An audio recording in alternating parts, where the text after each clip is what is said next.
السلام عليكم ورحمة الله وبركاته. بسم الله والصلاة والسلام على أشرف خلق الله نبينا محمد وعلى آله وصحبه ومن والاه. اللهم أخرجنا من ظلمات الوهم وأكرمنا بنور الفهم ويسر لنا طريق العلم وحسن أخلاقنا بالحلم وافتح لنا أبواب رحمتك وانشر علينا من واسع حكمتك وعلمنا ما لا نعلم فإنك تعلم ولا نعلم وإنك أنت علام الغيوب يا رب العالمين. Bienvenue dans notre série de conférences relatives aux règles du nabre et la précision de la récitation coranique. Ces règles ont été conçues et élaborées par le professeur Walid Moqbel Eddib, professeur à l'université de Jazan en Arabie Saoudite. Le professeur s'est gradué à l'université du Caire, Égypte. Il détient un diplôme de doctorat, spécialité analyse grammaticale,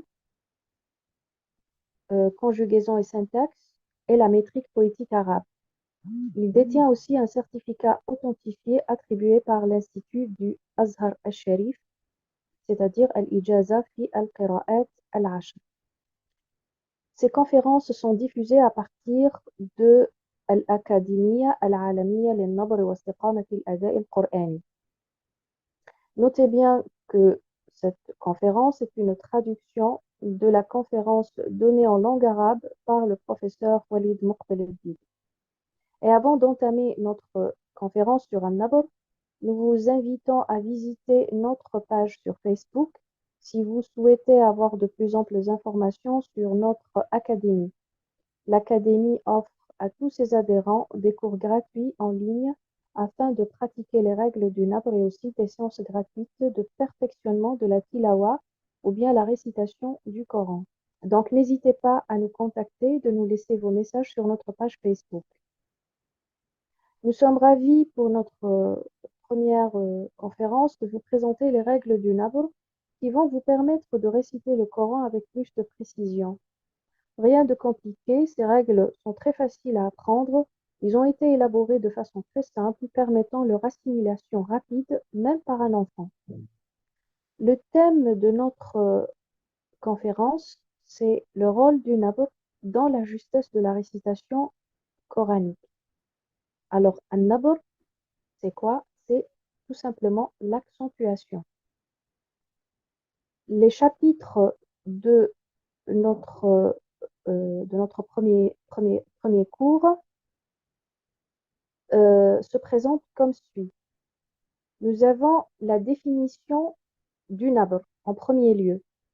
Puis après, nous allons parler des effets négatifs résultant d'une mauvaise accentuation. Ensuite, nous parlerons ou bien nous aborderons, ou bien nous présenterons des exemples des distorsions causées par une mauvaise accentuation.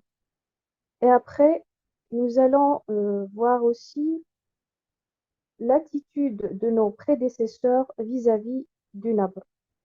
Dernier chapitre que nous allons aborder, c'est voir un peu la mauvaise accentuation qui est devenue un moyen par certains soufis pour déformer le sens du Coran. Donc, nous allons débuter par la définition du nabr. C'est quoi le nabr? Eh bien, c'est une intonation ou bien c'est une proéminence d'une partie d'un mot de manière à ce qu'elle soit plus apparente à l'auditeur que les autres parties. Il y a aussi une deuxième définition, c'est une forte intonation perçue d'une haraka ou plus dans chaque suite de lettres par rapport aux autres harakat l'avoisinant dans la même suite. Donc, c'est quoi un nabr? C'est une intonation élevée exercée sur la lettre portant un signe diacritique qu'on appelle al-haraka et qui rendra le son de cette lettre plus apparent à l'auditeur. Il faut savoir que dans la langue arabe, chaque lettre dans un mot est accompagnée d'une haraka qui ressemble un peu à ce qui est connu dans la langue française comme étant une voyelle. Cette haraka est importante pour savoir comment la lettre doit être prononcée. Si j'écris par exemple la lettre mim, comme vous le voyez sur cette diapo, si j'écris cette lettre sans l'accompagner d'un signe diacritique, alors nous avons 4 signes diacritiques, c'est al-fatha, ou bien al-dhamma, ou bien al-kasra, ou bien à la fin un soukoun. Donc, si je n'accompagne pas cette lettre alphabétique d'un signe diacritique, je la prononcerai comme une lettre alphabétique, tout simplement mim. Et nous avons des exemples sur ça dans le texte coranique, ce qu'on appelle al-huruf al-muqatta'ah, qu'on retrouve généralement au début de certaines sourates, comme par exemple sourate al-Baqarah. Donc, au début de cette sourate, nous avons trois lettres qu'on appelle al-huruf al-muqatta'a. Ce sont des lettres alphabétiques. Alif, lam, mim. Alors, ces lettres sont prononcées ainsi. Alif, lam. Mais si j'accompagne cette lettre, que vous voyez sur cette diapo, avec une haraka, on aura trois différentes prononciations. Bon, là, je dis haraka et non pas un soukoun, bien sûr. Si j'accompagne cette lettre avec une haraka, nous aurons alors la première haraka qui est al-fatha, comme ça. Donc, je prononcerai cette lettre ma. Si je mets à la place de la fatha une kasra, je prononcerai cette lettre mi. Alors, si je mets à la place de la kasra une dhamma, dans ce cas-là, je prononcerai cette lettre mou. Voilà, donc vous avez les trois prononciations différentes de cette lettre suivant la haraka qui l'accompagne. Pour ce qui est du soukoun, le soukoun généralement, puisque les Arabes ne débutent jamais un mot avec un soukoun, on débute toujours un mot avec une haraka, donc on met le soukoun ici et on rajoute al-hamza au début avec une fatha. Donc, quand je rajoute le hamza avec une fatha, je vais prononcer cette lettre M, M. Voilà. Donc, vous avez toutes les façons ou les différentes façons avec lesquelles on peut prononcer une lettre accompagnée avec un signe diacritique. Notez bien aussi que l'accentuation ou bien al-nabr est exercée sur la haraka qui est al-fatha ou bien al-dhamma ou bien al-kasra et elle ne s'exerce pas sur al-soukoun. Si la lettre est accompagnée d'un soukoun, ça veut dire que c'est une lettre vidée de toute haraka. Donc en quoi consiste un nabr? Eh bien, ça consiste dans la prononciation d'une haraka avec une grande intensité par rapport aux autres harakettes dans le même mot. Et pour vous rapprocher plus le sens de ce qu'on vient de citer, nous exposons un peu l'accentuation dans la langue française. Généralement, l'accent tonique tombe toujours à la fin des mots, sur la dernière syllabe. Cependant, cet accent est très légère en français. Elle existe davantage dans d'autres langues, telles que la langue anglaise ou bien espagnole. Chaque langue a ses propres règles relatives à l'accentuation. Et c'est le même principe pour la langue arabe. L'accent tonique existe bel et bien dans cette langue et vous allez découvrir les règles du nabr à partir de notre troisième conférence. Donc soyez très attentifs à ces règles. Pour l'instant, nous allons nous pencher sur les effets négatifs résultant d'une mauvaise accentuation. Ce qu'on va apprendre, c'est où exactement doit-on placer cette forte intonation dans un mot donné. La problématique qui se pose ici, c'est lorsque les signes diacritiques sont corrects, c'est-à-dire que la prononciation est respectée par le récitateur. التشكيل صحيح. Les signes diacritiques sont corrects. On ne met pas une fatha à la place d'une kasra. On ne prononce pas une lettre accompagnée d'une dhamma et on va placer à sa place une fatha. Non, le récitateur prend bien soin de prononcer les mots en respectant les signes diacritiques, ou bien ce qu'on appelle en arabe at-tashkil. Aussi, nous avons les règles du tajwid. Les règles du tajwid sont aussi correctes. elles sont respectées par le récitateur. Mais le fait de placer l'accent ou bien l'accentuation sur la mauvaise haraka risque de nous donner un résultat négatif. Nous avons deux effets qui résultent bien sûr d'une mauvaise accentuation. Le premier effet, c'est le manque, ce qu'on appelle le manque d'éloquence. C'est une distorsion dans la clarté de la récitation. Le mot résonne très mal à l'oreille. On entend la lecture, mais on ne l'apprécie pas.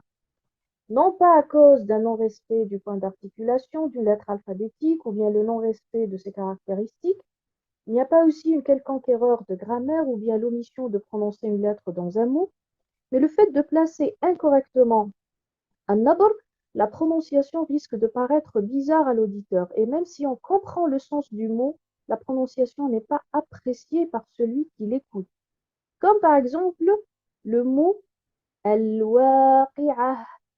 Al-waqi'ah. Ça, en réalité, c'est un verset qui existe dans la sourate Al-Waqi'ah.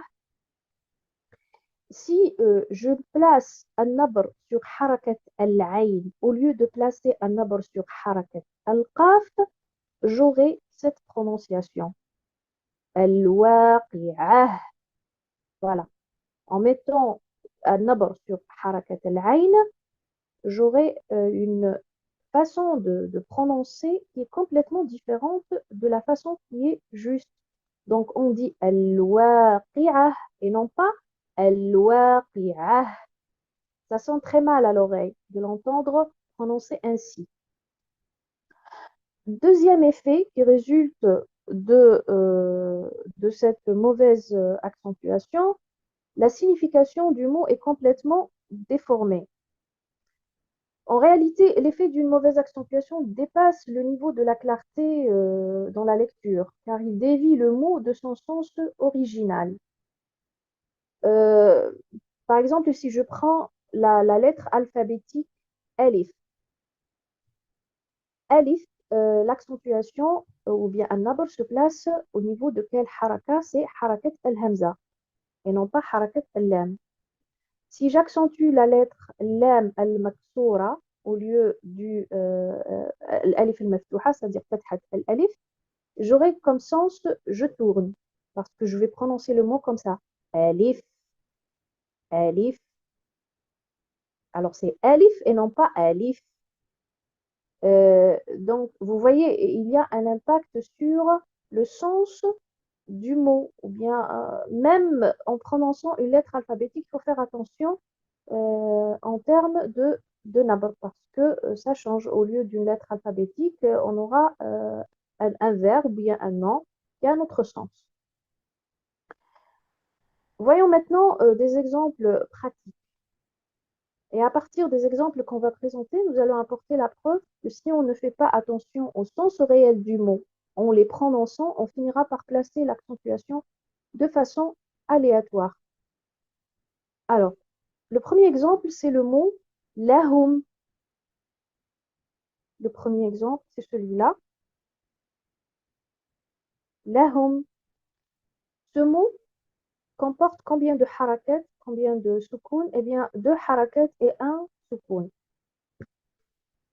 Donc, nous avons harakat al-lam, qui est al-fatha, harakat al-ha, qui est al-dhamma, et à la fin, nous avons soukoun al-mim. Ce qui nous intéresse ici, c'est bien sûr al-harakat et non pas al-soukoun, étant donné qu'on va placer un nabr sur al-haraka et non pas sur al-soukoun. C'est-à-dire qu'on aura combien de façons pour prononcer ce mot? Deux façons. Donc, on peut prononcer ce mot en mettant l'accentuation ou bien un nabr sur harakat al-lam et ça nous donnera lahum, ou bien en plaçant un nabr sur harakat al-ha. On dira lahum. Donc, c'est lahum, lahum. Pour le mot lahum, on retrouve ce mot dans un verset coranique. Allah subhanahu wa ta'ala dit lahum darus salam. Alors, pour la structure du mot, nous avons tout au début une préposition qui est lam, lam al-jar, plus le pronom affixe qui s'attache à cette préposition. La signification, c'est quoi? La signification de ce verset, bien sûr. À eux, la maison de la paix. À eux, la maison de la paix. Si je mets un nabr sur harakat al-ha, j'aurai une nouvelle structure, je veux dire le mot en question. Donc, al-lam qui va se transformer d'une préposition à lam al-ibtida, qui sert bien sûr à l'affirmation, et elle sera détachée du pronom affixe qui va se transformer à un pronom personnel sujet. C'est la troisième personne du pluriel. Donc ça va être lahum, lahum. Et ça, c'est faux. Ça nous donne un autre sens. Le sens, c'est eux, la maison de la paix. Et ça, c'est faux. Si je mets un nabr sur harakat al-ha et je dis lahum darus salam, c'est-à-dire je suis en train de confirmer que c'est eux, la maison de la paix. Et ça, c'est faux, complètement faux. Donc, il faut mettre un nabr sur harakat al-lam et on dira lahum, lahum darus salam pour avoir le sens à eux, la maison de la paix. Nous avons la deuxième structure dont je viens de parler, c'est-à-dire en mettant un nabr sur harakat al-ha et qu'on retrouve dans un autre verset. Par exemple, le verset où Allah subhanahu wa ta'ala dit Lahumul ghalibun, lahumu, ou bien Lahumul mansurun. Donc, là, j'ai placé un nabr sur harakat al-ha et non pas sur harakat al-lam. Le sens qui nous donne ici le fait de placer un nabr sur harakat al-ha, c'est eux qui seront secourus, ou bien c'est eux les vainqueurs. Hein, pour le verset Lahumul ghalibun, c'est eux les vainqueurs. Vous voyez un petit peu la différence entre les deux. Donc c'est lahum, lahum. Nous avons les deux structures et les deux prononciations dans des versets différents au niveau du texte coranique. Alors, le deuxième exemple, c'est l'exemple wazar, wazar. Pour ce mot, nous avons alors la même chose, il est composé de deux harakat et un soukoun à la fin. On retrouve ce mot dans le texte coranique aussi, dans un verset où Allah subhanahu wa ta'ala dit Kalla la wazar. L'explication de ce verset, c'est non, point de refuge. Le mot wazar veut dire refuge. C'est un seul mot dont le sens est refuge. Donc, un nabr se met, je le place sur fathat al-waw. Si je mets un nabr si je place un nabr sur harakat al-zay, j'aurai ceci. Wazar, wazar. Donc, là, je vais finir par diviser le mot en deux. Donc, j'aurai au début de ce mot une conjonction de coordination qui est al-waw, plus le mot zar, c'est un verbe. Le mot zar ici, c'est un verbe qui veut dire faire des nœuds ou bien coudre des boutons. En réalité, le mot zar, il a plusieurs sens, mais l'un de ces sens, c'est de coudre des boutons par exemple, sur une veste. Donc, vous voyez, ça n'a absolument aucun rapport avec le verset en question. Donc, il faut faire attention. On place un nabr sur harakat al-waw et non pas sur harakat al-zay. Troisième exemple qui est le mot abada. Pour ce mot, nous avons combien de harakat? Trois harakat. Donc, je peux le prononcer comment? Alors, en mettant un nabr sur harakat al-hamza, j'aurai abada. En plaçant un nabr sur harakat al-ba, j'aurai abada. Et en plaçant un nabr sur harakat al-dal à la fin, j'aurai abada. Donc, trois prononciations différentes. Abada, abada, abada. Quelle est la bonne prononciation? Est-ce que c'est la première, la deuxième ou bien la troisième? Le mot en question existe dans le texte coranique, dans un verset où Allah subhanahu wa ta'ala dit Khalidina fiha abada.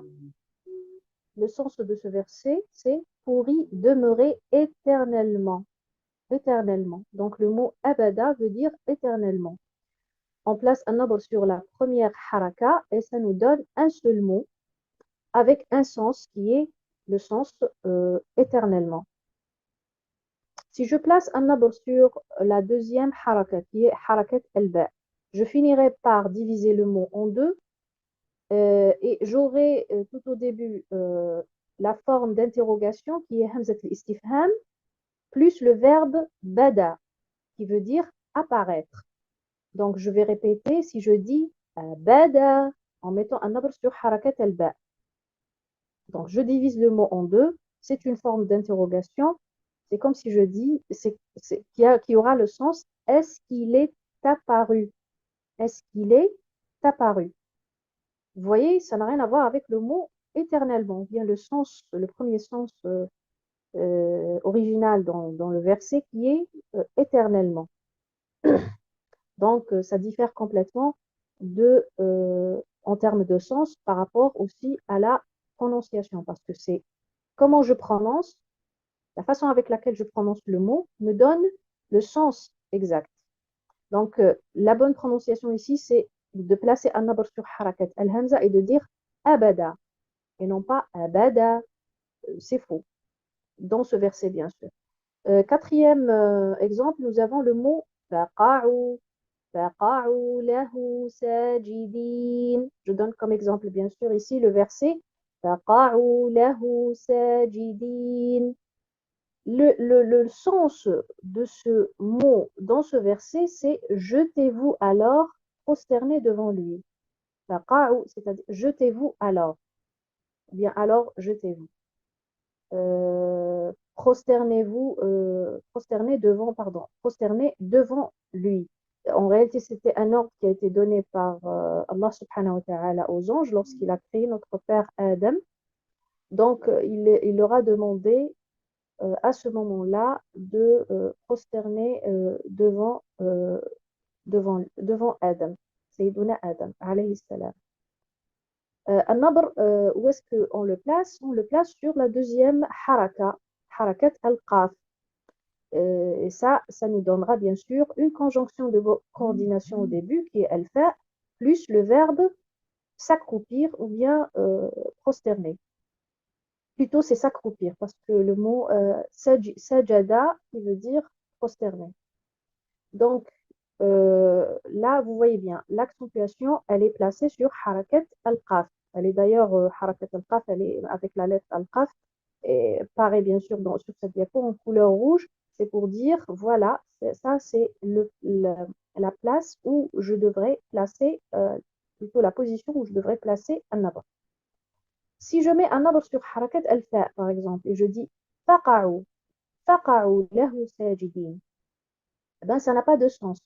Parce que nabr sur la première al-haraka de la première lettre nous donne un sens complètement déformé.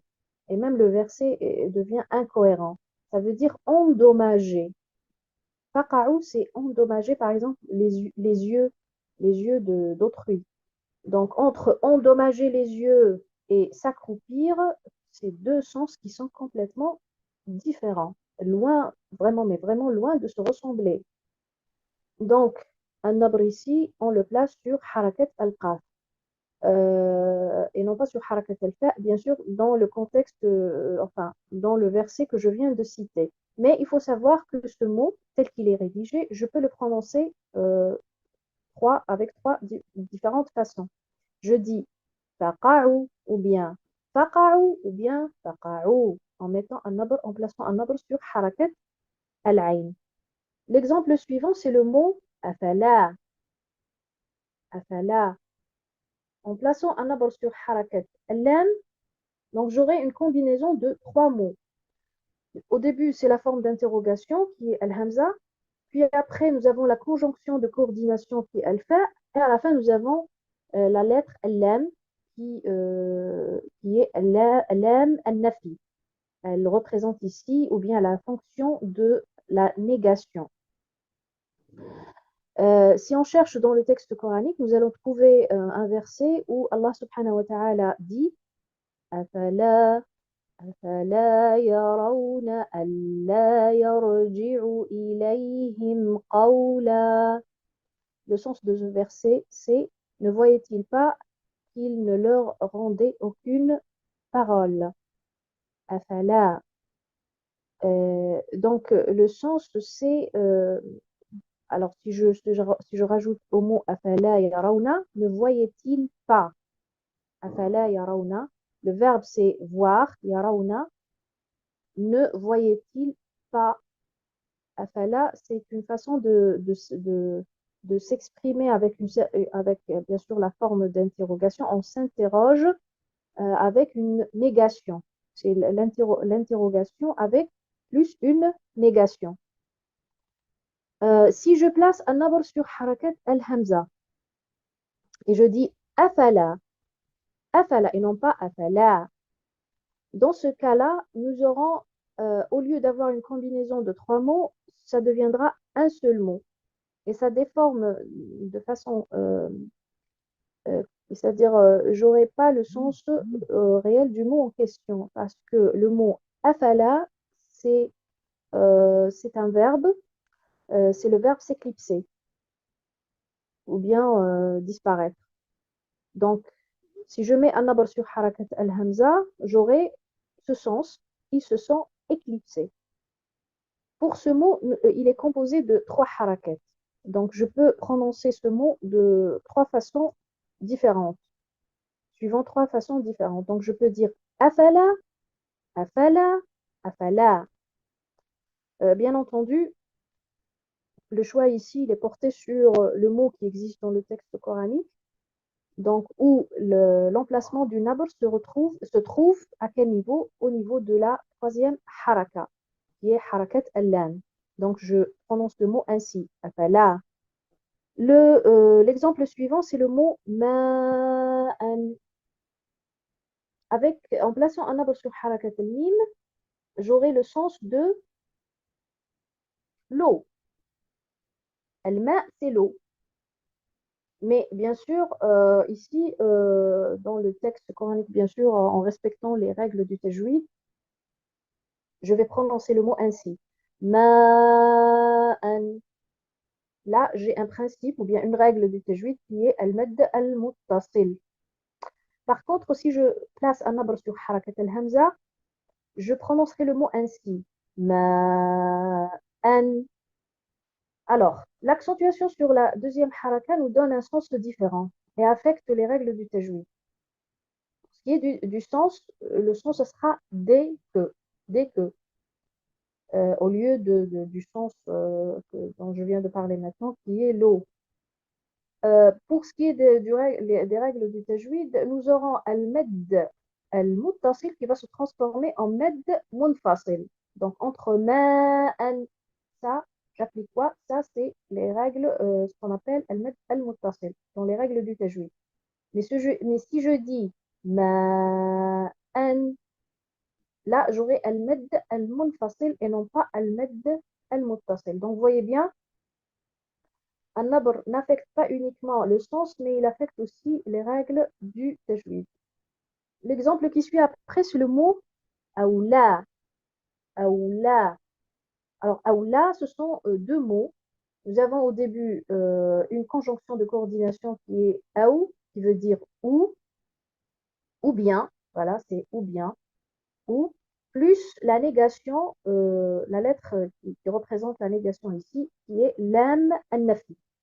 Aoula. Voilà, donc je peux aussi prononcer ce mot de deux façons différentes en disant, c'est-à-dire en plaçant un nabr sur harakat al-hamza, j'aurai un seul mot et non pas deux mots. Et le sens, en plaçant un nabr sur harakat al-hamza, bien sûr, il diffère, c'est-à-dire au lieu de aoula, je dis aoula, Aoula, il a le sens, le mot ici, il a le sens de priorité. Avoir la priorité, ou bien avoir plus de droits que les autres. Donc, c'est Aoula ou bien Aoula. En faisant le choix, bien sûr, on choisira bien sûr celui qu'on retrouve d'ailleurs dans un texte coranique. Où Allah subhanahu wa ta'ala dit Aminu bihi aw la tu'minu. Croyez-y ou n'y croyez pas. Voilà, le sens de ce verset, c'est croyez-y ou n'y croyez pas. Donc, vous voyez bien ce sens, ce sens je l'ai, j'ai ce sens si je prononce en plaçant un abr sur harakat al-lam et non pas sur harakat al-hamza. Parce que vous voyez bien que dans ce verset, il n'y a rien qui a une relation avec la priorité ou bien avoir plus de droits. Je répète le sens, croyez-y ou n'y croyez pas. Ou là, ou pas. Voilà, c'est ou pas. Croyez-y ou n'y croyez pas. Le mot, le dernier exemple que nous avons ici, c'est le mot razaqahum. Razaqahum. Ce mot est composé de 4 harakats et un soukoun à la fin. Le mot razaqahum veut dire le grand pourvoyeur. C'est un seul mot. Le sens, c'est celui qui offre à ses serviteurs les moyens de subsistance. Et c'est lui, Allah subhanahu wa ta'ala, le grand pourvoyeur. Donc, ce mot, on peut le lire de 4 façons différentes. Mais il y a une seule façon, bien sûr, dont la prononciation est correcte, et les 3 autres sont fausses. Donc, je peux le prononcer comment? Alors, en mettant un nabr ou bien en plaçant un nabr sur harakat ar-ra et harakat al-qaf, en disant razaqahum. Deuxième prononciation, en plaçant uniquement un nabr sur harakat al-zay, en disant razaqahum. Troisième prononciation, en plaçant un nabr sur harakat ar-ra et harakat al-ha, en disant razaqahum. Et la dernière prononciation en plaçant un nabr sur harakat al-zay et harakat al-ha en disant razaqahum. Donc, vous voyez, nous avons 4 façons différentes de lecture, mais il y a une seule façon qui est correcte, c'est en plaçant un nabr sur les 2 harakats qui sont ra et al-qaf, et ça nous donne razaqahum. Alors, je récapitule. Pour ce qui est de chaque mot, je vais lire chaque mot avec toutes les façons possibles de le prononcer. Alors, qui se comporte, pardon, de 2 harakats ou bien 3 harakats ou bien de 4 harakats. Alors, je vais débuter avec le premier mot. Lahum, lahum. Wazar, wazar. Abada, abada, abada. Faqa'u, faqa'u, faqa'u. أفلا أفلا أفلا ماء ماء أولى أولى رزقهم رزقهم رزقهم رزقهم. Passons maintenant à un autre chapitre qui concerne des exemples des distorsions causées par une mauvaise accentuation. Donc, pour ces exemples, vous allez voir plus clair. Ici, nous avons le texte coranique complet. Et là, le mot qui est concerné par un nab, c'est-à-dire nous allons prendre un seul mot de ce verset. Nous avons une façon correcte de prononciation et nous avons aussi une façon qui est incorrecte de prononciation. Et nous allons, enfin, je vais vous expliquer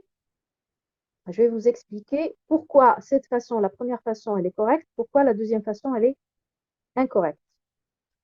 Pour ce qui est du premier verset, qui est فهم لا يتساءلون.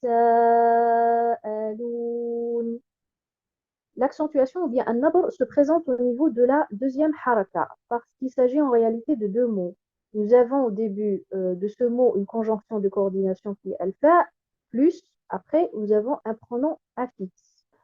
Le sens de cette partie du verset, c'est et ils ne se poseront point de questions. فهم لا يتساءلون. Par contre, si je place un nabr sur la première haraka, notre étude ici, c'est le mot wahana. Wahana. Le sens du verset, enfin cette partie du verset, c'est et dit ô mon Seigneur, mes os sont affaiblis. Sont affaiblis. Wahana. Ça vient du wahn. Donc c'est un verbe qui veut dire s'affaiblir. Wahana al-'azmu. Mes os se sont affaiblis. Si je place un nabr sur harakat al-ha' et je dis wahana, quand vous le voyez bien dans le deuxième, dans la deuxième façon de lire ce mot, donc j'aurai deux mots au lieu d'un seul mot, donc je vais diviser le mot en deux. J'aurai la lettre, qui est la première lettre al-waw, ça deviendra une conjonction de coordination, plus le mot hana. Hana, généralement, on l'utilise comme un pronom de fille. Hana. Donc, le sens ici va devenir et hana. Et hana. Alors que le sens original, c'est s'affaiblir. Vous voyez, la différence, elle est énorme entre les deux sens. Donc, on dit wahana et non pas wahana. Alors, la bonne prononciation, c'est de dire قال رب إني وهن العظم مني et non pas قال رب إني وهن العظم مني. Deuxième exemple, je l'avais déjà expliqué, mais vous le voyez ici en plus de détails parce que le mot ma'an, il est présent dans un verset.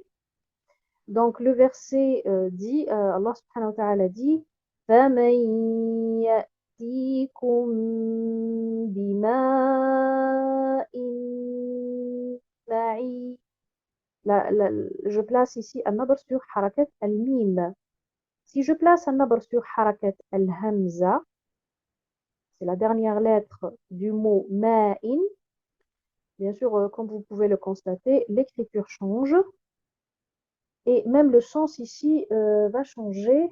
Donc, ce sera plus l'eau, on ne parlera plus d'eau, mais ce sera bima, ce sera deux mots. Donc, le premier mot, c'est bima, qui veut dire avec quoi, plus in. In, c'est un signe de choix. C'est le mot si, c'est-à-dire il remplace le mot si en français. Si on veut traduire la deuxième écriture que vous voyez sur cette diapo, donc j'aurai avec quoi si. Bima in. Avec quoi si. Et ça, bien sûr, c'est faux. Donc, je place un nabr sur harakat al-mim et non pas sur harakat al-hamza. La bonne lecture, c'est de dire فَمَن يَأْتِيكُم بِمَاءٍ مَعِينٍ et non pas فَمَن يَأْتِيكُم بِمَاءٍ مَعِينٍ. Dernier exemple, c'est le verset لِتُنذِرَ قَوْمًا مَا آتَاهُم مِّن نَذِيرٍ. Le mot qui est concerné par an-nabr ici, c'est le mot آتاهum. An-nabr ici, il est porté sur la lettre ou bien sur al-haraka qui est harakat at-ta ou bien la haraka qui accompagne la lettre at-ta. Et ça nous donne le sens est venu vers eux. Venir, c'est le verbe venir plus le pronom affixe. Si je place un nabr sur harakat al-ha', Là, je vais diviser le mot en deux. J'aurai le verbe venir qui est le verbe ata plus il au pluriel. Donc, plus le pronom personnel sujet. Nous avons ici le pronom qui est le pronom, c'est la troisième personne du pluriel. Et ça indiquera bien sûr le sujet qui a fait l'action. Ils sont venus, pardon, ils sont venus. Alors que en réalité, je devrais avoir un autre sens qui est venu vers eux. Il est venu plutôt. Alors, je vais voir le sens du verset. C'est avertissant un peuple à qui nul avertisseur avant toi n'est venu. Ma atahum, ma atahum. C'est euh, personne n'est venu. Et non pas le verbe venir. Je ne détache pas le verbe venir du pronom personnel sujet parce que la structure, on va dire, grammaticale arabe n'accepte pas cette structure. On bien, elle n'aura pas la même compréhension. Voilà. Passons maintenant à la deuxième diapo. Nous allons voir d'autres exemples. Le premier exemple, c'est le verbe, pardon, c'est le verset في جيدها حبل من مسد. مسد. L'accentuation ou bien un-nabr est placé sur harakat al-mim. Et ça nous donne comme résultat un seul mot, qui veut dire fibre. Donc, à son cou, une corde de fibres. Voilà, ça c'est le sens du verset entier. Mais le mot en question, il veut dire fibre en français. Si je place un nabr sur harakat as-sin, la lettre qui suit harakat al-mim, et je dis masad, masad, fi jidiha hablum min masad. C'est faux. Je vais diviser le mot en deux. Al-mim à part entière et sad aussi, ça va être un deuxième mot. Et ça ne me donne pas le sens de fibre, le sens voulu dans le verset. Donc, la bonne prononciation, c'est de dire fi jidiha hablum min masad et non pas fi jidiha hablum min masad. Masad, ça c'est faux. L'exemple qui suit, c'est le verset de Surat Al-Kahf. Allah subhanahu wa ta'ala dit من يهد الله فهو المهتد. المهتد. Donc, al-nabr ici se place à quel niveau? Sur harakat al-mim. Et le sens de ce mot, c'est celui qui est bien guidé. Le verset en entier, le sens du verset, c'est celui qu'Allah guide, c'est lui le bien guidé. Si je place al-nabr sur harakat al-ta, comme vous pouvez le constater sur le deuxième exemple, en disant من يهد الله فهو المهتد. المهتد. Sur harakat al-ta, ça nous donne un autre sens qui est celui qui se détruit. Donc entre les deux sens, bien guidé, être bien guidé et se détruire, c'est tout à fait différent. Donc, on place un nabr sur harakat al-mim et non pas sur harakat al-ta. La bonne prononciation, c'est de dire من يهد الله فهو المهتد et non pas من يهد الله فهو المهتد. Alors, au troisième exemple, on l'a déjà vu. Dernier exemple, ici, nous avons donc pour le troisième exemple, la bonne prononciation, c'est de dire, donc je rappelle, dire kalla la wazar et non pas kalla la wazar. Et j'avais déjà expliqué le sens de ce verset. Dernier exemple, nous avons ثم قضى أجلا. Le mot ajala, il veut dire, c'est-à-dire le sens de ce mot, c'est avoir un terme, une période de temps qui arrive à une fin. Et le sens, c'est-à-dire le sens de ce verset, enfin de cette partie du verset, c'est puis il vous a décrété un terme, qui a décrété bien sûr Allah subhanahu wa ta'ala. Si je place un nabr, bien sûr là, j'aurai ce sens bien sûr en plaçant un nabr sur harakat al-hamza. Si je vais m'amuser un peu à mettre ou bien placer un nabr sur harakat al-jim en disant jala, je vais diviser le mot en deux. J'aurai al-hamza au début qui est une forme d'interrogation qui va marquer l'interrogation plus le verbe jala. Donc jala, je me pose la question. Jala, c'est paraître. Et là, c'est pas le sens que je veux. Le sens, c'est la période de temps. C'est pas une forme d'interrogation. Donc, la bonne prononciation, c'est de dire ثم قضى أجلا et non pas ثم قضى أجلا. Ça, c'est faux. Troisième diapo, nous avons une autre liste d'exemples. La première prononciation, qui est juste, bien sûr, c'est de dire يسألونك ماذا أحل لهم. Le mot qu'on va étudier ici, c'est le mot ماذا. ماذا. Alors, en plaçant un arbre sur harakat al-mim, j'aurai un seul mot, dont le sens c'est qu'est-ce que. Donc, c'est une forme d'interrogation. Si je cherche le sens du verset en question, j'aurai il s'interroge, bien, pardon, il t'interroge sur ce qui leur est permis. Il t'interroge sur ce qui leur est permis. Qu'est-ce qui est permis pour eux? ماذا. Qu'est-ce qui est permis? ماذا أحل لهم. Qu'est-ce qui est permis pour eux? Mais si je place un arbre sur harakat al en disant ماذا, ماذا, de cette façon. Donc, je vais diviser le mot en deux. J'aurai la forme de négation ma.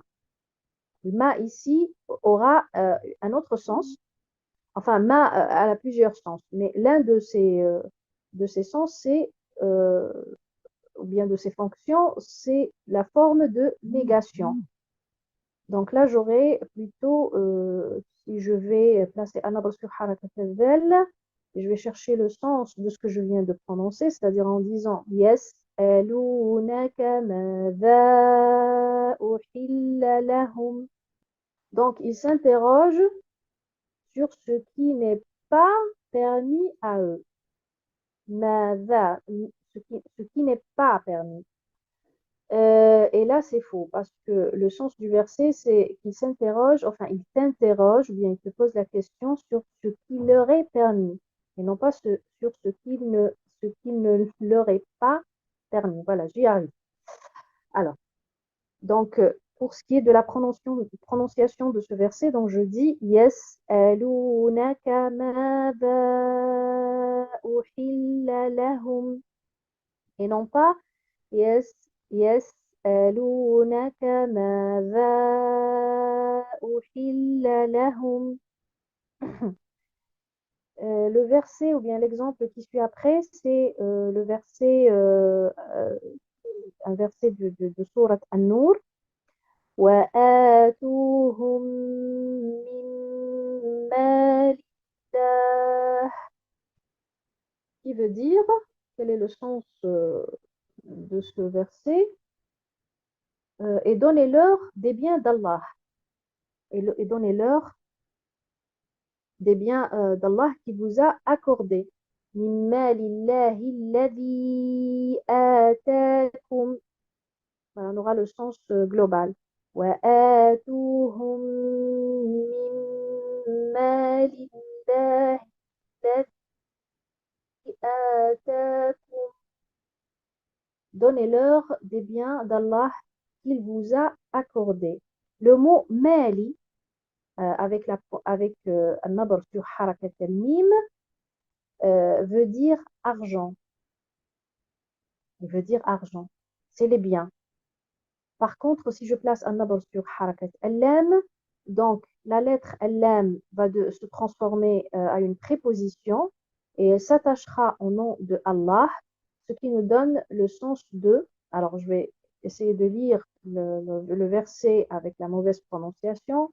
Si je dis wa atuhum min malillahi, donc donnez-leur ce qu'appartient à Allah. Voilà le sens du verset si je le prononce ainsi. Et ça, c'est faux. Le sens réel du verset, c'est « Et donnez-leur des biens d'Allah qu'il vous a accordé, qu'il vous a donné. » Vous voyez, la différence, elle est énorme. Donc, la bonne prononciation, c'est de dire « Wa atuhum min malillahi » et non pas « Wa atuhum min malillahi » c'est faux. La deuxième prononciation est incorrecte. Le verset qui suit, c'est alors Allah subhanahu wa ta'ala dit وَالَّذَانِ يَأْتِيَانِهَا مِنكُمْ فَآذُوهُمَا. Le mot c'est يَأْتِيَانِهَا. En plaçant un arbre sur harakat al-nun, je garde le pronom affixe qui est al-ha attaché au verbe ya'tiyani ha, je le détache pas. Par contre, en plaçant un arbre sur harakat al-ha, je vais détacher le pronom affixe du verbe. Et il n'aura plus la fonction de pronom affixe, mais plutôt d'un pronom, enfin, d'une lettre, ya'tiyani ha, ça n'aura pas de sens. Dernier exemple sur cette diapo, وقال الله لا تتخذوا إلهين اثنين. En plaçant un arbre sur harakat al-lam et harakat al-ha, le sens de ce mot c'est de Dieu ou bien de divinité. Le sens du verset entier, c'est Allah dit ne prenez pas de divinité. Si je place un arbre sur harakat al-hamza au lieu de harakat al-lam, j'aurai un autre sens. Premièrement, le mot en question va se diviser en deux et le sens, bien sûr, va être complètement déformé. Alors, j'aurai ila hayni. Ila hayni. Alors, ila, c'est une préposition. Ila harfu jar, qui a le sens de vers. C'est-à-dire, par exemple, si je vais partir vers un endroit, je vais dire je pars vers. Euh, je me conduis, enfin, je conduis par exemple ma voiture vers un endroit bien précis, donc j'utilise le mot ila pour dire voilà, je vais me déplacer d'un point A vers le point B. Alors, hayni, ça n'a pas de sens aussi. Donc, c'est comme si je disais, alors, je me déplace vers hayni. Et là, je vide complètement le verset de son sens original. Passons maintenant à la dernière liste d'exemples. Sur cette diapo, nous avons une partie du verset. كذلك يريهم الله أعمالهم. Le mot yurimullah. Donc le verbe yurihimu, je place un arbre ici sur harakat arra. Et c'est un seul mot qui veut dire leur montre. C'est-à-dire Allah subhanahu wa ta'ala leur montre, qu'est-ce qu'il leur montre? Il leur montre leurs actions. A'malahum. Un arbre ici sur, bien sûr, sur harakat arra. Si je place un arbre sur harakat al-ha, en disant yurihimu, yurimullah, là, je vais de façon, c'est-à-dire enfin, sans que je le fasse de façon intentionnelle, je vais rajouter une lettre à la fin du mot.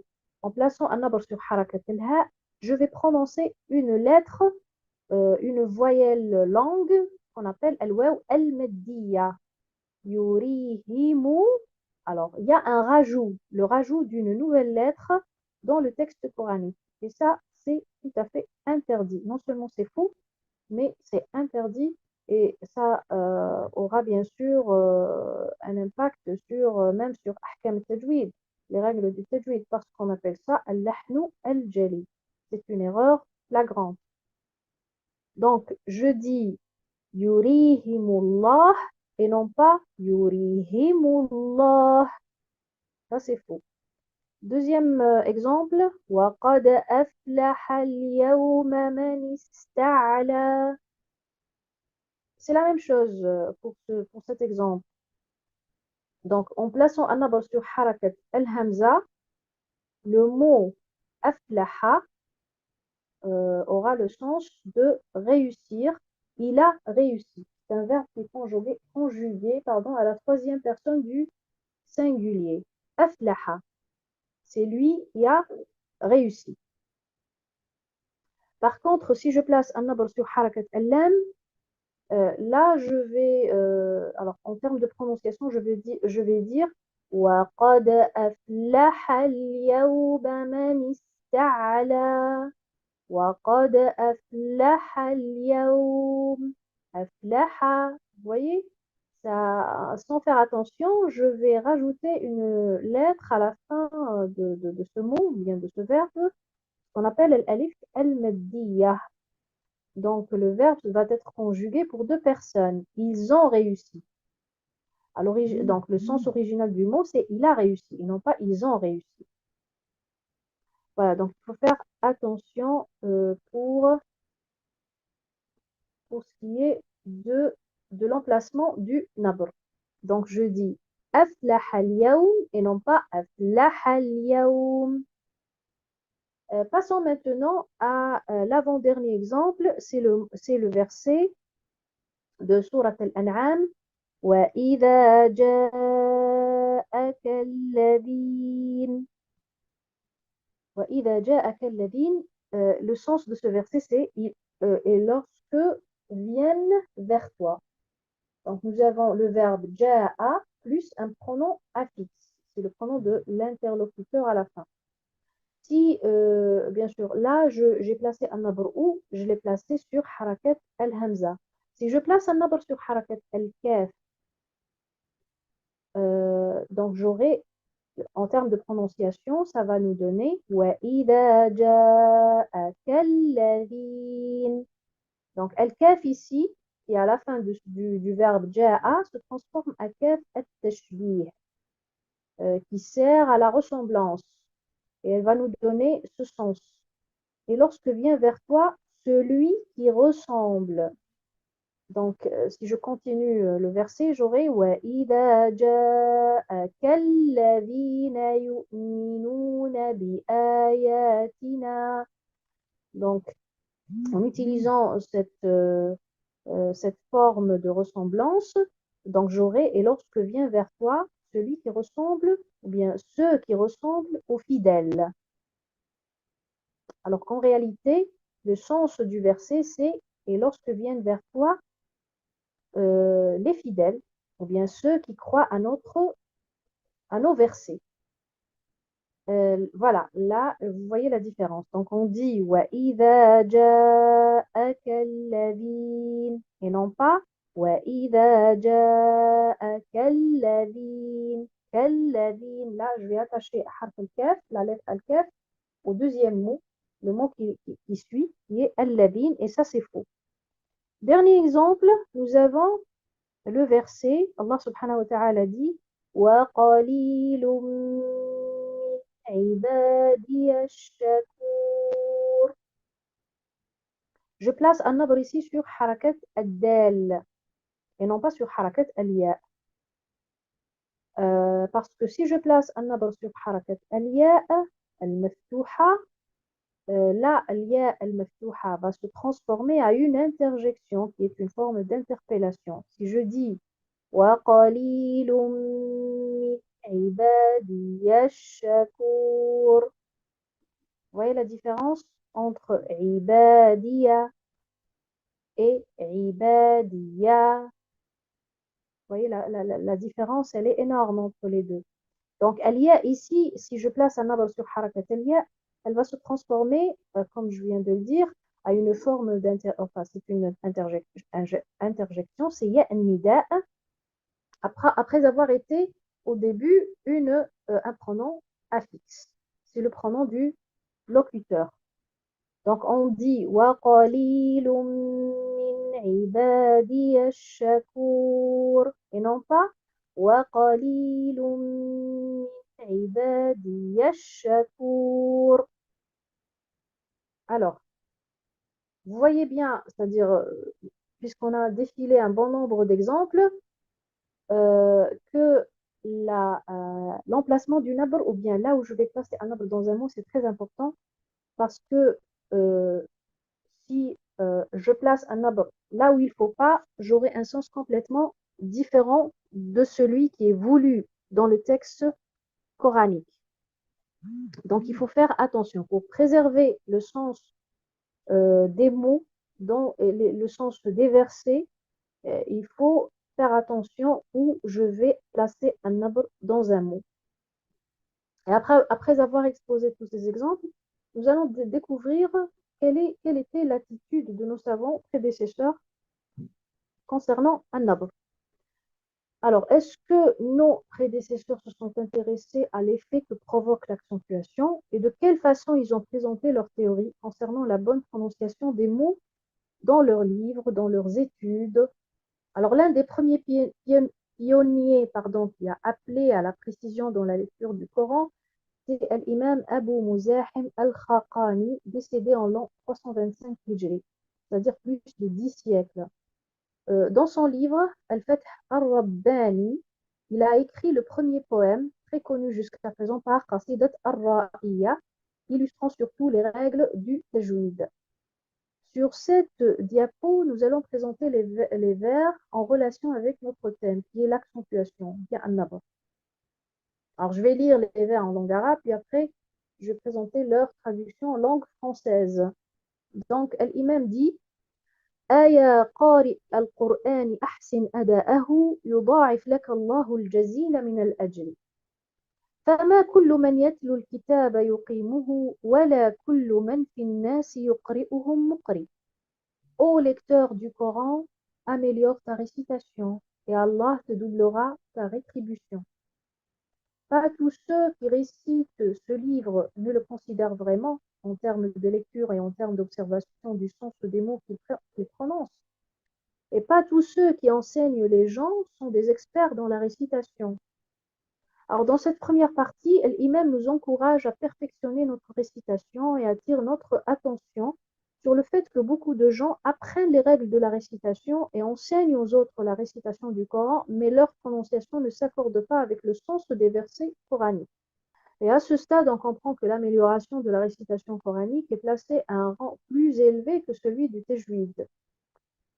Donc, l'imam après poursuit en disant فَقَدْ قُلْتُ فِي حُسْنِ الْأَدَاءِ قَصِيدَةً رَجَوْتُ إِلَهِي أَنْ يَحُطَّ بِهَا وِزْرِي. Alors, sur le perfectionnement de la récitation, j'ai écrit un poème. J'espère, grâce à ça, que mes péchés seront pardonnés par mon Seigneur.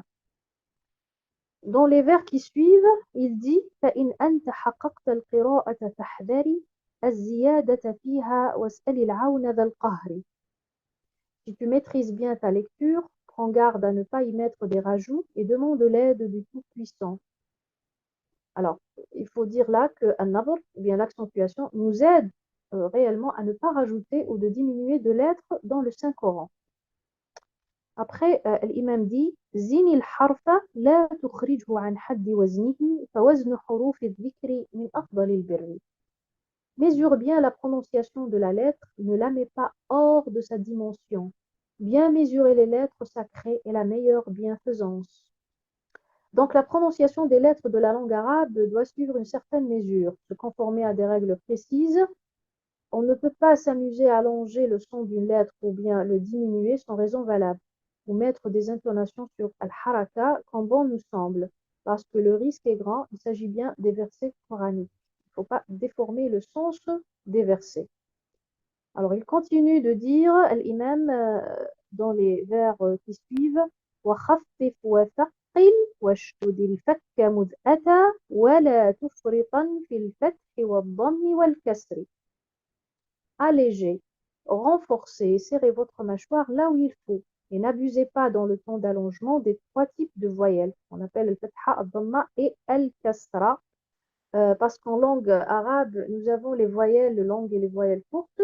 Donc, il y a lieu de respecter le temps alloué à chaque haraka, suivant sa nature et sa position dans chaque mot.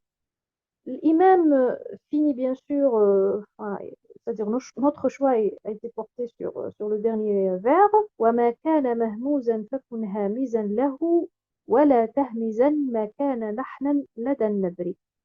Là, il précise qu'il faut faire très attention en ce qui concerne un nabr, c'est-à-dire il faut mettre un nabr là où il faut le placer là où il faut. Sinon, c'est-à-dire si je place un nabr sur al-haraka qu'il ne faut pas, ou bien l'endroit où il ne faut pas, donc là, il est considéré comme étant du lah, c'est-à-dire c'est une erreur dans le tajwid. Nous avons ici le livre aussi de Abi al-Hassan al-Sa'idi, décédé l'an 410 Hijri, qui est intitulé La mise en garde de la faute évidente et la faute subtile. Le chapitre du ya portant le signe fatha placé après une lettre portant le signe kasra. Cet auteur appelle à bien mesurer la prononciation des lettres avec une façon distinctive. Alors il dit, il faut diminuer le temps de prononciation de la voyelle accompagnant la lettre placée avant ces ya'at avec une légère diminution. Et ne pas trop allonger sa kasra, ce qui risque de rajouter dans le mot un autre ya comme ceci. Donc, je vais lire quelques exemples. Le mot la shiyah. Alors, si je le prononce de la façon qui est incorrecte, je vais dire la shiyah. La shiyah. Si j'allonge al-kasra, je risque de prononcer le mot ainsi. La shiyah. Et en le prononçant ainsi, je rajoute dans le mot un autre ya, celui au milieu que vous voyez ici coloré en vert. Pareil pour le mot wadiyah, hamiyah. Alors tous ces mots ont été prononcés avec la lettre ya accompagnée d'un soukoun, que vous le voyez d'ailleurs dans chaque mot coloré en vert, suivi de la lettre al-ya accompagnée d'une voyelle al-fatha. Et ça, c'est considéré comme un rajout d'une lettre dans un mot du Coran, ce qui est bien sûr interdit, formellement interdit. Alors, cette façon de réciter n'est pas permise chez les savants de la récitation coranique. Il faut prononcer les lettres qui se positionnent avant la lettre al-ya. Ici, par exemple, avant la lettre ya, dans le mot la shiyah, nous avons ashin. Alors, comment on va le prononcer suivant les conseils de cet auteur? Donc, il faut prononcer la lettre qui se positionne avant la lettre ya, que ce soit ces lettres-là ou bien d'autres, c'est-à-dire ce qui ressemble à cette forme, avec la même mesure de la kasra dans la lettre al-ain, dans ida. Par exemple, il nous donne d'ailleurs 3 exemples ici pour bien mesurer ces lettres. Donc, c'est la même mesure, donc on va la prononcer, par exemple le mot la shia, on va prononcer shin de la même façon avec laquelle, ou bien avec la même mesure, avec laquelle on prononce al-kasra dans la lettre al-ain, dans ida, et al-zay, la lettre al-zay dans zina, et la lettre al-sad dans le mot silah, pareil. et faire la différence, bien sûr, entre le son qu'on doit diminuer et celui qu'on doit allonger dans le mot en question.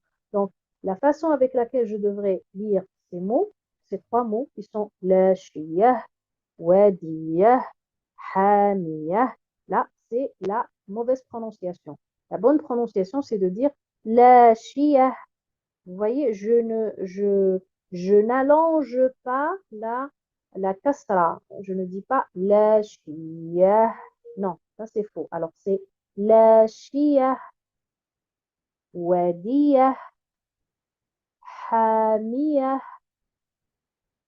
Alors, la même chose, elle est répétée ici, dans la page 269 du même livre.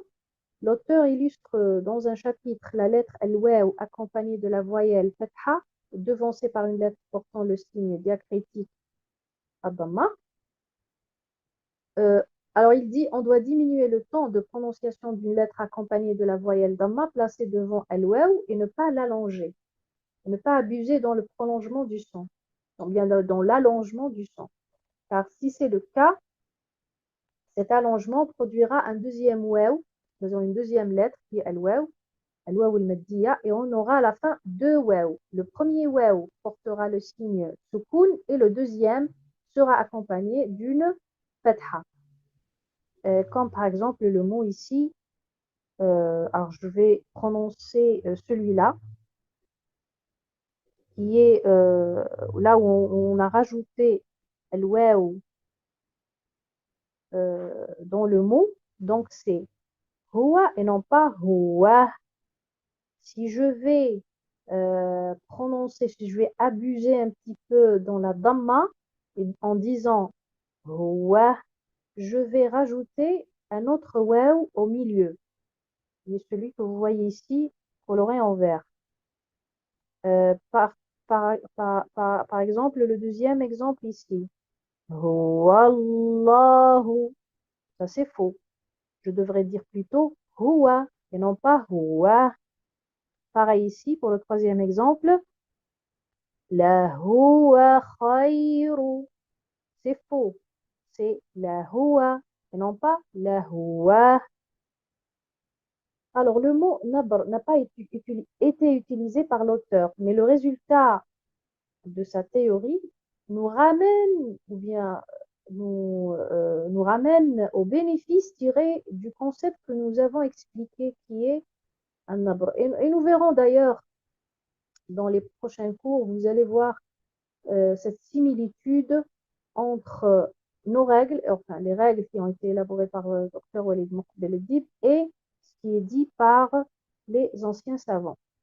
Dans un autre livre rédigé par l'imam Abi Muhammad Makki ibn Abi Talib al-Qaisi, décédé l'an 437 Hijri, qui s'intitule Al-Ri'aya, le chapitre qui concerne l'arrêt sur la lettre doublée, al-harf al-mushaddad, al-waqf ala al-harf al-mushaddad, alors il dit, sachez que l'arrêt sur la lettre doublée est très lourd sur la langue, car deux lettres sans voyelle se rejoignent lorsqu'on marque l'arrêt, formant ainsi une seule lettre. Donc, il faut faire apparaître le renforcement dans la prononciation de ces deux lettres lors de l'arrêt afin que ça soit bien perceptible. Comme par exemple le mot wali, mustamir, khafi, wa amar. Donc, il faut bien faire apparaître at-tashdid en marquant l'arrêt sur une lettre de ce genre. On s'arrête sur une lettre portant la marque, pardon, as-sukun, suivie par une lettre du même type qui porte aussi la marque sukun, bien le signe sukun. Ce sont alors deux sukuns successifs. Vous voyez bien à la fin, lorsque je marque l'arrêt, puisque j'ai une lettre doublée, je dis bien une lettre doublée, donc ce sont deux lettres. La première lettre, elle porte un sukun. La deuxième lettre, du moment que je me suis arrêtée dans la lecture, donc la deuxième lettre, al-haraka va se transformer d'une haraka vers un sukun. Donc j'aurai deux lettres qui portent le sukun. Et si on fait apparaître al-tashdid, c'est pour ne pas perdre une lettre de la prononciation. Parce que si on allège la prononciation, on finit par omettre une lettre de notre récitation, ce qui est bien entendu interdit. Alors, On poursuit notre quête dans les livres de nos prédécesseurs et on va retrouver le livre de Abd al-Wahhab al-Qurtubi, décédé l'an 461, l'intitulé de son livre, c'est Al-Muwaddah fi al-Tajwid. Le troisième chapitre, page 193, celui qui concerne les harakat, les voyelles et le soukoun, il dit « Nous allons vous présenter dans ce qui suit les positions de diminution et d'allongement du son des lettres dans le texte coranique. Ce qui donnera une réponse à vos préoccupations sera suffisant pour vous alerter. Nous ne visons pas les diminutions et augmentations dans ce qui est reconnu dans la riwaya ou dans la langue, mais plutôt ce qui peut constituer un fondement dans la prononciation de chaque mot. » Alors l'auteur ici met l'accent sur la prononciation du mot iyaka.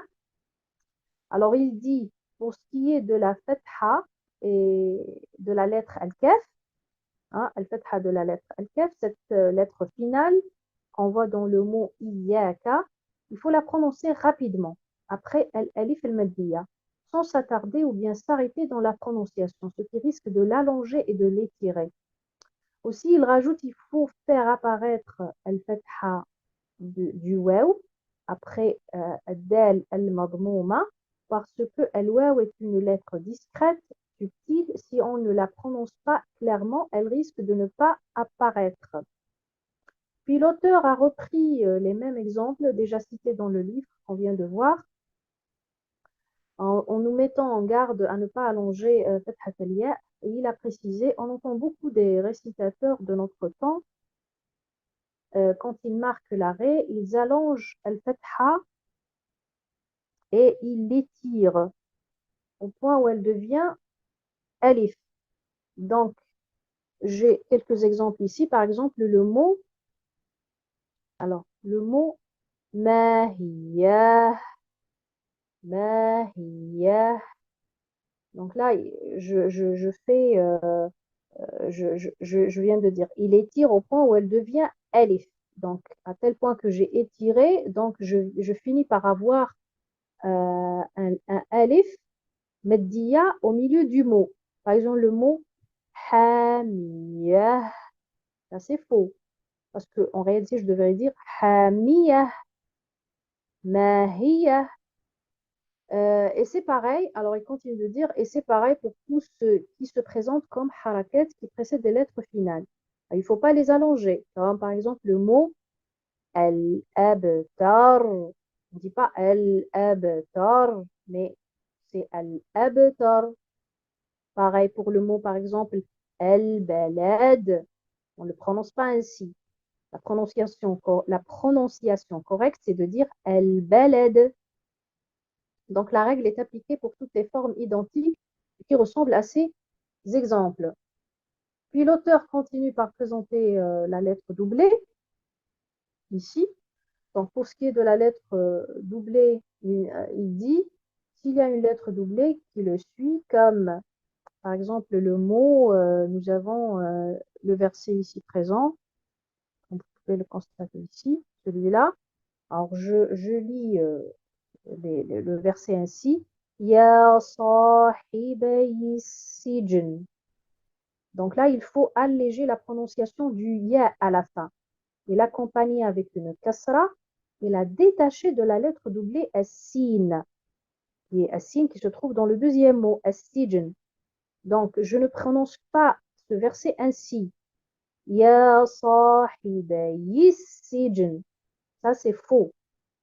Donc, j'allège un petit peu au niveau de la prononciation du ya et je l'accompagne avec la kasra. C'est pas une shadda, on n'a pas une shadda ici, donc c'est juste une kasra. Donc, ça nous donne ainsi cette prononciation. Ya sahibayi sijin. Et non pas Ya sahibayi sijin. Ça, c'est faux. Alors, l'autre livre, un autre livre, nous avons ici l'auteur du livre Zallat al-Qari, c'est Cheikh Abi al-Yusr Muhammad al-Bazdawi, décédé l'an 493 Hijri. Cet auteur nous présente dans les pages 48 et 49 la liaison entre une lettre finale avec une autre lettre initiale.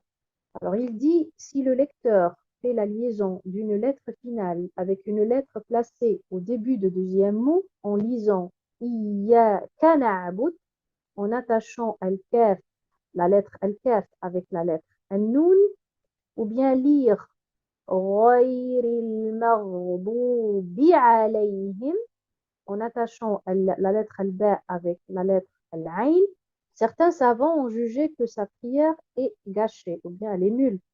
Elle est remise en cause parce que le sens des mots a été déformé. Le sens des versets a été déformé. Et la récitation n'est plus considérée comme étant du Coran. Euh, mais la majorité des savants ont avancé que sa prière n'est pas gâchée parce que ce sont des fautes courantes que certaines personnes n'arrivent pas à éviter. Encore, il dit pour celui qui lit le verset Inna a'tayna kal kawthar, c'est-à-dire attacher la lettre al-kaf du mot a'taynaka avec le deuxième mot. Donc ça nous donne un mot qui est kal kawthar. Ce mot risque de donner un mauvais sens s'il est prononcé en aparté. Mais c'est toléré de le prononcer ainsi dans un verset entier. D'autres savants l'ont assimilé au lahn. Ils ont averti les lecteurs de faire de leur mieux pour ne pas tomber dans cette erreur lors de la récitation. Encore, si le récitateur double la lettre al-kaf et la rattache au mot qui la suit, c'est-à-dire le mot iyaka, s'il double la lettre al-kaf et la rattache avec le mot qui suit, qui est na'budu, en disant iyaka na'budu, là, les savants ont jugé à l'unanimité, donc la prière est jugée à l'unanimité par les ulama comme annulée.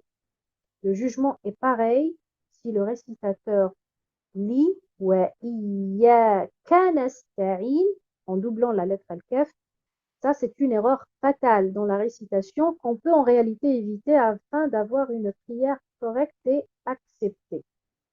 Dans ce que je viens de traduire de l'analyse faite par l'imam al-Bazdawi, à leur époque, bien sûr, nos anciens savants, malgré leur récitation parfaite, n'avaient pas mis en place des règles générales pour maîtriser l'accentuation et faire éviter aux lecteurs les égarements dans la lecture. D'ailleurs, il a même dit que l'erreur, parfois, elle est tolérée parce qu'elle est inévitable. Mais aujourd'hui, on peut éviter cette erreur, car les règles du nabr existent et c'est ce que nous allons vous apprendre, ou bien c'est ce que vous allez apprendre avec nous, à travers nos règles qui sont regroupées dans ce qu'on appelle al-mizan al-nabri, et vous allez les découvrir, Inch'Allah, à partir de notre troisième conférence. Nous arrivons maintenant au dernier chapitre qui concerne l'utilisation de certains soufis de la mauvaise accentuation afin de déformer le sens des versets coraniques. Alors certains soufis, malheureusement, dans leur lecture du Saint-Coran, placent l'accentuation sur la mauvaise haraka, mais de façon intentionnelle. Nous avons cité ici comme exemple ce qui a été rapporté dans le livre Al-Itqan fi Ulum al-Qur'an par As-Suyuti, la partie 4, page 224. Donc, pour ce qui est ce qu'on appelle al-ada al-mustaqim de ayat al-kursi, c'est-à-dire la lecture précise de ce verset se fait ainsi. Allah subhanahu wa ta'ala dit من ذا الذي يشفع عنده إلا بإذنه. Alors, l'homme qui a lu ce verset, alors lorsque Cheikh l'Islam Siraj al-Din al-Balqini a été interrogé sur un homme qui a récité Ayat al-Kursi de cette manière, c'est-à-dire non pas de la façon avec laquelle je viens de lire, mais d'une autre façon, alors il a dit من ذا الذي يشفع عنده إلا بإذنه. Lorsque le cheikh on lui a posé la question sur cette lecture, alors, je vais premièrement donner le sens original du verset. Le sens original du verset, c'est qui peut intercéder auprès de lui sans sa permission. Mais le sens, lorsque l'âme a récité le verset de cette façon, Man dha alladhi yashfa'u indahu. Donc, le sens, bien sûr, il est complètement déformé parce que, en premier lieu, nous avons Man dhalla, ça vient de l'humiliation. Quelqu'un qui a été humilié, par exemple. Yashfa, alors, vie, pardon, vie, c'est la personne. On désigne ici une personne, on dit vie. Euh, Après, nous avons le mot yashfa, qui veut dire guérir, c'est le verbe guérir. Alors, le mot c'est soyez conscient. C'est soyez conscient. Donc, vous voyez, la définition de chaque mot ne s'accorde pas avec la signification du verset. Donc, la différence entre les deux façons de lire est purement en relation avec un nabr, rien de plus. Et c'est ce qui a fait qu'il y a une différence dans le sens. Et elle-même a émis une fatwa jugeant que l'homme était athée. Et Allah le Tout-Puissant dit dans le Saint-Coran, Allah subhanahu wa ta'ala dit إن الذين يلحدون في آياتنا لا يخفون علينا. Le sens de ce verset, c'est ceux qui dénaturent le sens de nos versets ne nous échappent pas. Alors, c'est le verset 40 de Surat Fussilat. Lorsqu'on posait la question à Ibn Abbas, l'explication de ce verset, sur l'explication de ce verset, il a dit ça, c'est de mal prononcer les mots. Ou bien de placer les mots non pas dans leur position ou bien dans leur emplacement original.